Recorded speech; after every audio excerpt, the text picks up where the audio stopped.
Bonjour à tous, bienvenue sur Cuisiner Sri Lankais. Aujourd'hui, on vous montre comment faire un curry à la pomme. Pour réaliser cette recette, il nous faudra une pomme Granny Smith, un oignon, des clous de girofle, des graines de cardamome, un piment, rouge ou vert, de la cannelle, de l'ail, des feuilles de pandan, des feuilles de curry, du gingembre, du curcuma, des graines de fenugrec, de la poudre de curry fumée, du piment en poudre, du poivre, du sel et du sucre brun. On commence par bien rincer et couper notre pomme. Vous pouvez prendre d'autres types de pommes, mais la Granny Smith est la meilleure pour cette recette. On coupe des morceaux assez gros. On émince ensuite l'oignon.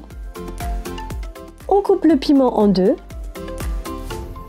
Dans un mortier, on écrase l'ail et le gingembre. On met de côté, puis on écrase les graines de cardamome et les clous de girofle dans le mortier. Dans une casserole, on commence par faire chauffer de l'huile ou n'importe quelle autre matière grasse, à feu fort. On met l'ail et le gingembre écrasés, on fait revenir un peu, puis on ajoute les graines de cardamome et les clous de girofle. On fait revenir quelques secondes, puis on ajoute le fenugrec, les feuilles de pandan et la cannelle. On mélange bien tout ça. Ensuite, on ajoute les feuilles de curry.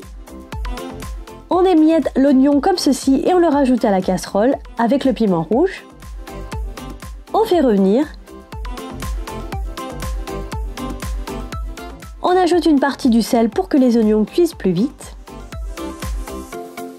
On ajoute le curcuma et on mélange. Puis on ajoute le piment en poudre. On fait revenir un peu. Et ensuite, on ajoute le poivre qu'on mélange. On peut maintenant ajouter les pommes coupées. On les mélange bien pour que tous les morceaux s'imprègnent des épices.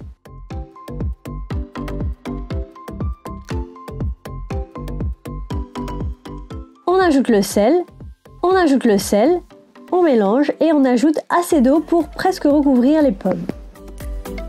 On laisse mijoter tout ça 5 minutes environ à couvercle fermé.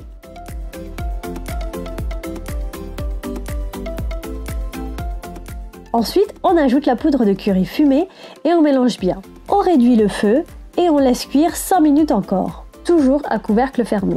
Au bout de 5 minutes, on ajoute le sucre brun, on mélange et on éteint le feu et on laisse poser 1 minute environ. Et voilà, c'est prêt, il n'y a plus qu'à servir. Ce curry de pommes est une tuerie. Elle donne une note sucrée qui s'associe à merveille avec le rice and curry ou un biryani. Vous pouvez également faire cette recette avec de la mangue à la place des pommes. C'est tout aussi bon, il faut juste laisser cuire un peu plus longtemps. Retrouvez toute la liste des ingrédients dans la barre d'infos ci-dessous. N'hésitez pas à liker la vidéo si vous avez aimé cette recette et vous abonner à la chaîne. Bon appétit et à bientôt!